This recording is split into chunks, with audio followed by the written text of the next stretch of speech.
I don't know if I really want to see you again.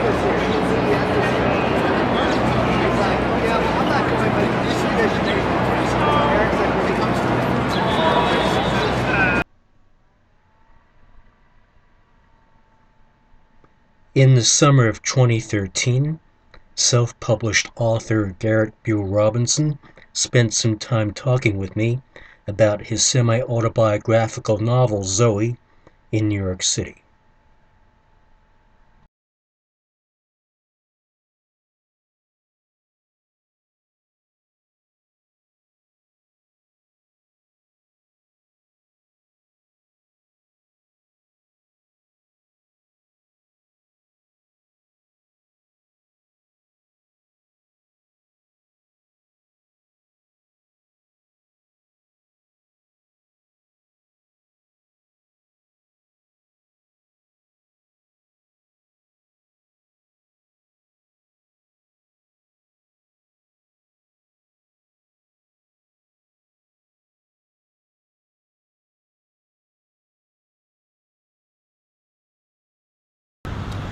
Zoe is a coming-of-age story that takes you on a journey. The young man's traveling around the United States, hitchhiking and riding freight trains. And while he's traveling, he's writing letters to his friend Zoe. And in these letters, he's describing his adventures. It's filled with vivid imagery of the passing scenery. But he's coming to terms with himself. He's learning to accept responsibilities for his life as he ventures out on his own, fending for himself in the world, broadening his perspective while he makes his rite of passage into adulthood. And he's also coming to terms with his relationship with Zoe. I grew up in Trussville, Alabama, which is a small town outside of Birmingham. And even though the South definitely has a rich tradition in literature, I wouldn't say growing up in the South was a particular influence on me developing into a writer. I enjoyed communicating with people in a distilled form. It's often in conversation. I didn't feel I was able to express myself fully to other people. And there was something I would always leave out, or something I could have rephrased better. And I enjoyed the fact of being able to write. I could revise my work and I could formulate the expression in a way that I was absolutely most satisfied with. And that particularly appealed to me. Also, too, it seemed the absolutely most or least intrusive way to communicate with other people. Because when you write, you distill your thoughts onto the page and they're absolutely inert. And they don't project themselves into anyone else's life. And they don't demand anyone else's attention either. A person has to express their own interest in the work and focus and concentrate their attention on that work to really bring those blots of ink on the page to life. And that was particularly appealing to me because of its minimal intrusiveness. It allowed me to communicate my thoughts in what I hope to be the most engaging, comprehensible, and hopefully entertaining way, but also in a way that didn't intrude upon anyone else's life. Now, time is an extremely important element in Zoe, because I utilize time to be able to accentuate the distance that Weldon is creating between himself and Zoe. So I do that geographically, but also with time, as the letters start to become further and further apart as the story goes along.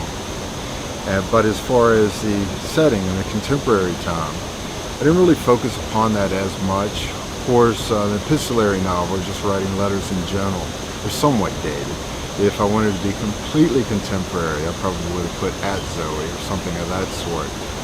But I felt like just the letter as a means of communication is somewhat timeless, where a person's able to take the time to compose their thoughts and distill them upon the page in a finished form, and have that finished project which they present to someone else that they hope might be able to divulge and reveal their feelings at the time, the feelings that they have for that person, or just the events that are happening and transpiring in a person's life.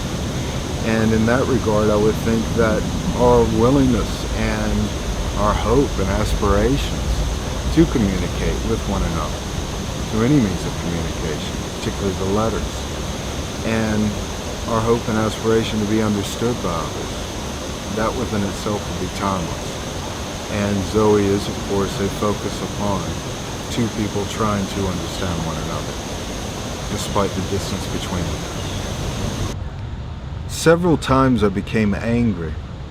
I started blaming the trail. I started blaming everything.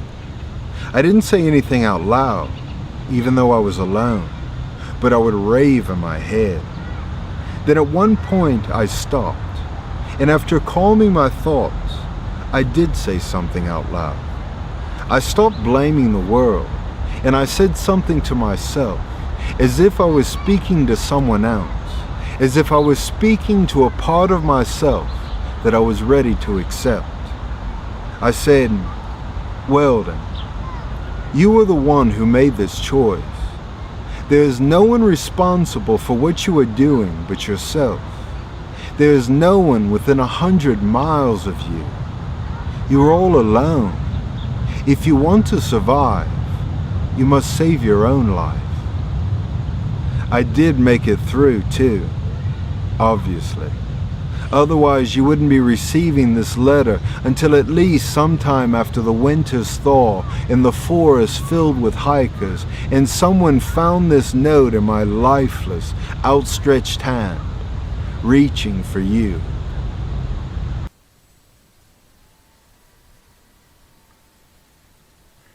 I caught a ride up to the mountain pass with an interesting guy. While we were riding, he kept telling me that I was doing a great thing, that when I am older and I look back at these travels, I will always cherish them. Then he began to tell me that he had always wished he had done something adventurous in his youth, hitchhiking around the country or around Europe, joining the Peace Corps or whatever. I was astonished. It was saddening to hear him say this, as if he felt that he would never have a chance to live his dreams, that he had no hopes of fulfillment, that he considered his life practically over. I began to tell him about my aunt.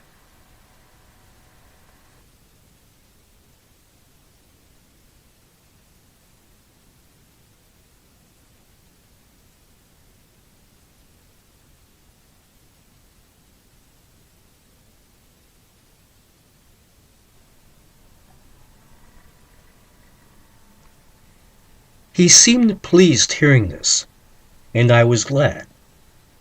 For a while I had become a little distressed that I was being nothing but a freeloader, and that all I was doing was bumming rides from people and couldn't offer anything in return. But this instance gave me hope. I know it may not be the case with every ride, but at least this time I was able to give this man something in return, even if what I gave him was only a story about someone else, a story of a part of my aunt's life, but a story that fit differently into each of our lives. From Weldon's letter of May 8th to Zoe.